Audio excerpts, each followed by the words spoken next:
আসসালামু আলাইকুম দর্শক বন্ধুরা, পিএস রান্নাঘরে আপনাদের সবাইকে স্বাগত জানাই।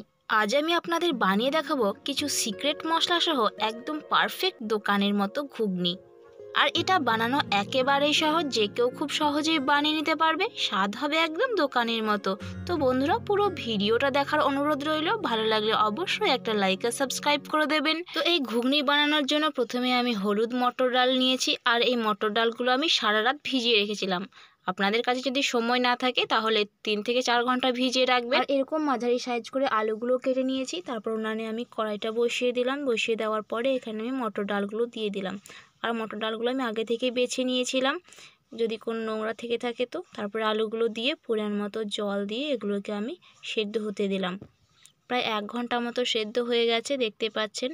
দেখি কতটা সেদ্ধ হয়েছে আপনাদের দেখিয়ে দিচ্ছি। এরপর কয়েকটা মটর আলু তুলে আমি হাতে করে এভাবে চেপে দেখছি যে ভালো করে সেদ্ধ হয়েছে কিনা। দেখুন একদম খুব ভালো করে সেদ্ধ হয়ে যাচ্ছে, খুব সহজেই মটরগুলো গলে গেল। এরপর এই ঘুগনির জন্য একটা সিক্রেট ভাজা মশলা রেডি করে নেব। তার জন্য নিয়েছি 1 চামচ গোটা জিরে, 1 চামচ গোটা ধনে, 1 চামচ গোটা মৌরি, আর 3টে শুকনো লঙ্কা, আর একটু জয়িত্রী নিয়েছি। দিয়ে এগুলোকে আমি হালকা ব্রাউন করে ভেজে নেব।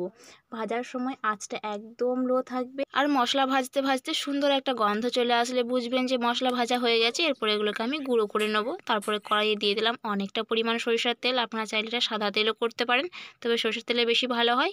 এরপর আমি পেঁয়াজ কুচি নিয়েছি অনেকটা পরিমাণ, ধনেপাতা কুচি, 2টা চেরা কাঁচা লঙ্কা, টমেটো কুচি, আদা বাটা, রসুন বাটা আর কাঁচা লঙ্কা বাটা। এরপর তেলটা খুব ভালো করে গরম করে এতে দিয়ে দিলাম 1 চামচ চিনি। চিনিটা খুব ভালো করে নাড়াচাড়া করে মিশিয়ে নিয়েছি। এতে ঘুগনির স্বাদ অনেক গুণ বেড়ে যায়। তারপরে আমি পেঁয়াজ কুচিগুলো দিয়ে দিলাম। পেঁয়াজ কুচি দিয়ে দেওয়ার পরে অনবরত নাড়াচাড়া করে এটাকে আমি ভেজে নেব। আর পেঁয়াজটা খুব বেশি ভাজবো না, একটু নরম থাকবে, হালকা কালার চলে আসবে, দেখতেই পাচ্ছেন। এই পর্যায়ে আমি এখানে দিয়ে দিচ্ছি আদা রসুন বাটা। 1 চামচ আদা রসুন বাটা দিয়ে খুব ভালো করে নাড়াচাড়া করে মিশিয়ে নিয়েছি। প্রায় 3 সেকেন্ড মতো নাড়াচাড়া করে নেওয়ার পরে এখানে আমি দিয়ে দিচ্ছি 1 চামচ শুকনো লঙ্কার গুঁড়ো ও 1 চামচ হলুদের গুঁড়ো। লঙ্কা আর হলুদের গুঁড়োটা দিয়ে খুব ভালো করে নাড়াচাড়া করে মিশিয়ে নেব। আর এখন কোনো মশলা দেবো না, ওটা পরে ব্যবহার করব। সমস্ত মশলাগুলো দিয়ে নাড়াচাড়া করে মিশিয়ে নেওয়ার পরে এখানে দিয়ে দেবো টমেটো কুচি।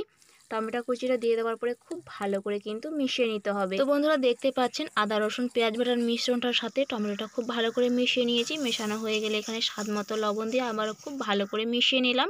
মেশানো হয়ে গেলে এখানে আমি 1 চামচ জিরের গুঁড়ো দিয়ে দিলাম। দিয়ে আবারও খুব ভালো করে মিশিয়ে নিচ্ছি। এরপর আর কোনো মশলা দেব না, লঙ্কা বাটাটা দিয়ে খুব ভালো করে অনবরত নাড়াচাড়া করে একদম মশলাটাকে কষিয়ে নিতে হবে।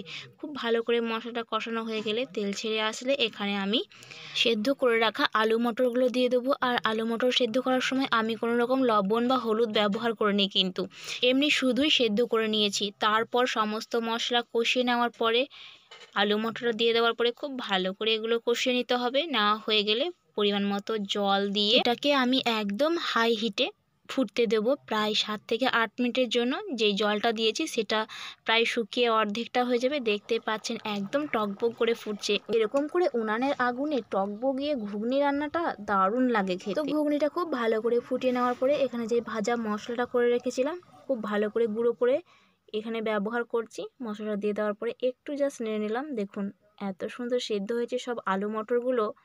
তারপরে এখানে আমি ধনেপাতা কুচি দিয়ে দিচ্ছি। ভাজা মশলা আর ধনেপাতা কুচি দিয়ে দেওয়ার পরে হালকা একটু নাড়াচাড়া করে নামিয়ে নিতে হবে। আর কিন্তু উনানে রাখা যাবে না, দেখতে পাচ্ছেন আঁচটা একদম বন্ধ করে দিয়েছি। তারপর একটা বড় হাতা নিয়েছি, দিয়ে এভাবে একটু গলিয়ে দিচ্ছি যাতে আলু মটরগুলো হালকা একটু গলে যায়। আর তবেই তো দোকানের মতো লাগবে। দোকানে যখন আমরা ঘুগনি খাই দেখবেন একটু আলুর সাথে গলা গলা একটু ঝোল থাকে, আর খেতে কিন্তু দারুণ লাগে আমাদের। তো আমি ঠিক ওরকমই করার চেষ্টা করেছি। এর স্বাদও কিন্তু একদম দোকানের ঘুগনির মতো হয়েছিল। বাড়ির সবাই খেয়ে বলছিল দোকানের মতোই বানিয়েছিস, একদম সত্যি দারুণ হয়েছিল। তো বন্ধুরা, অবশ্যই বাড়িতে আমার এই রেসিপি ফলো করে একবার এরকম ঘুগনি বানান, সবার মুখে একদম লেগে থাকবে। তো এই ঘুগনিটাকে আরও একটু সুন্দর এবং সুস্বাদু করে তোলার জন্য কিছু পেঁয়াজ কুচি, গাজর কুচি আর ধনেপাতা কুচি দিয়ে দিলাম। দিয়ে খুব ভালো করে সাজিয়ে নিলাম। তো বন্ধুরা, দেখা হচ্ছে নতুন কোনো একটা রেসিপিতে। আল্লাহ হাফিজ।